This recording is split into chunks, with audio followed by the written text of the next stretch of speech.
Now, this comes from Steve Cohn. He's got an amazing mother-in-law, and those are words you never hear together. But from International Falls, yeah, where 25 below zero is a normal thing. Okay, just saying, no reason for anybody to live there, ever, ever, ever, ever, unless someone comes along each day and goes, here's your gold.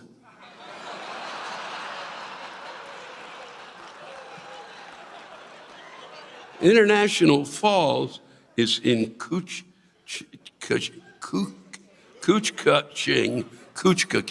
That's the way county. Did I say it right? It's close fucking enough. First time I saw it ever. Because I ain't going to a place where it's 25 below. Well, and this is, my mother-in-law was the school nurse up there for 30 years, and when she turned 50, she finished her master's and became a nurse practitioner. At the same time, the Planned Parenthood in her town closed. So being the badass that she is, she went, applied for a grant, opened a new clinic to help provide the community with missing resources. Now, here's where the story gets interesting. Taking some turns no one saw coming, when my wife and I were about a month into dating, it was my birthday. And for my birthday, my mother-in-law gave me a Marvel Comics shaving kit, and it was filled with condoms. There was also a flashlight in there with the clinic's name on it. I asked her, what is this place? She said, this is the clinic I run. Well, this clinic helps the community with birth control, giving out free pap smears and general things to help people out medically and sexually if they have questions. If you remember the name of the county, Cooch Clinic, she named the clinic after the county, but with one slight change. She named the clinic the Cooch Clinic.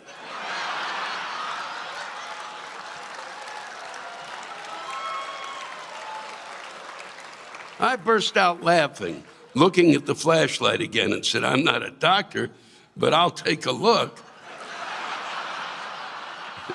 Do you know what cooch means? She said, yes, it means cooching. I told her it also means vagina. The look of horror on her face when I told her that was one that all son-in-laws should get from their mother-in-laws in a lifetime. All of the tests, stationary pens, and flashlights had Cooch Clinic on them. She would even call and say, this is Yvonne from Cooch Clinic. She had no clue what it meant because everything up there was a different version of Cooch. The town does have a funny smell now that I think about it. They even have an all-boys camp for all the rich kids to come to called Camp Cooch. And on their website, their motto is, feel the joy. Oh, I bet you feel the joy at this camp.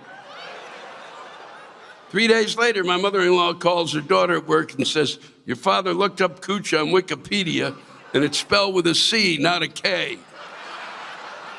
Yeah, that makes a difference when speaking.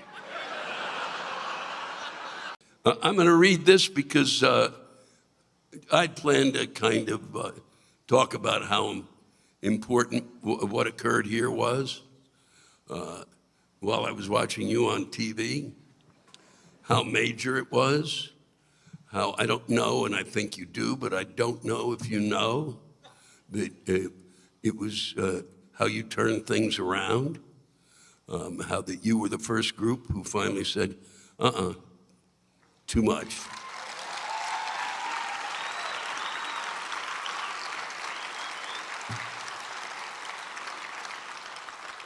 I would have gone on about this, and it's a bit serious, and if I had any brains, I would have read this, and then the one I just talked about, the Cooch.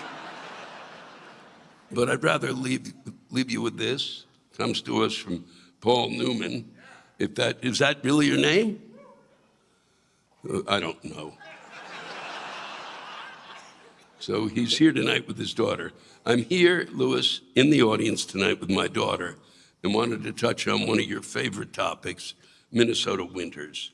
So here's a heartfelt cry of fuck Minnesota winter, and fuck this past winter, and especially, and more specifically, fuck ice.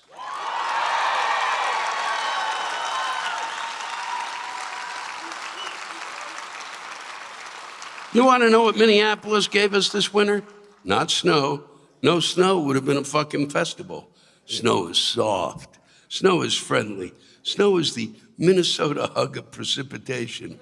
It's the tater tot hot dish of weather.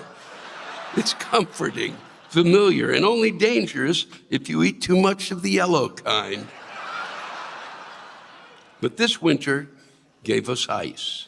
This winter, we not only had to deal with the stuff under your feet trying to kill you, we also had to deal with the metaphorical kind of ice, which was literally threatening to kill you. Ice on the sidewalks, ice on the roads, ice on the inside of my favorite restaurants and businesses, which should be physically impossible unless the laws of thermodynamics have just given up and said, fuck this. But this wasn't the ice we Minnesotans have come to love.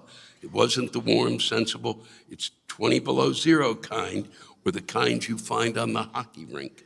No, this ice was made up of untrained mobs, masked, J6 thugs marauding through our city as if they belonged here, demanding papers, please, if you didn't look like them, kicking down people's doors with guns drawn and warrants nowhere to be seen, claiming to be defending democracy while also taking out 3 innocent civilians like they were playing a video game.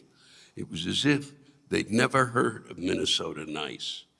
And through all of it, the Constitution, the real one, was illegally detained somewhere in a secret detention center where nobody knew where to find it, where countless of our neighbors were dying with nobody to save them. But here's the thing about us Minnesotans. People talk about Minnesota nice, like it's just smiling politely while some fucker cuts in line at the state fair.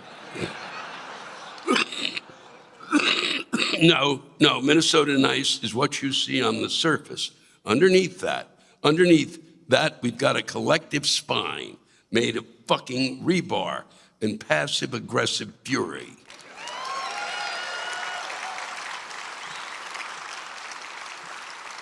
There's a reason outsiders refer to it as Minnesota ice. Coincidence? Maybe, but maybe not. Because when things get bad, when the ice is trying to break our hips and the government-sanctioned chaos is trying to break our spirit, we don't fall apart. We band together. We shovel each other's sidewalks. We check on our neighbors. We show up with hot dish like it's tactical support. We get organized. We get loud, we get stubborn in that uniquely Minnesotan way. And we don't give a flying fuck if it's 20 below, with or without fur on our nuts. Collectively, we say no, absolutely not on our watch, and we kick ice the fuck out of our city.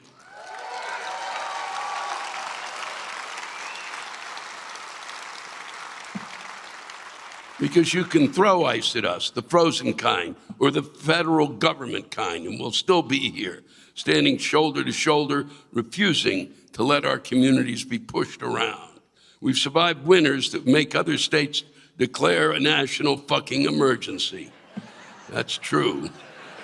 We've survived mosquitoes the size of small aircraft, and we've survived this too. Minnesota nice isn't weakness. It's a quiet, relentless solidarity. And when we all pull together, it stops being nice at all. It becomes something powerful enough to melt any ice you throw at us. We hope the rest of the country was paying attention. That's from Paul and Juliet. Minneapolis, Minnesota.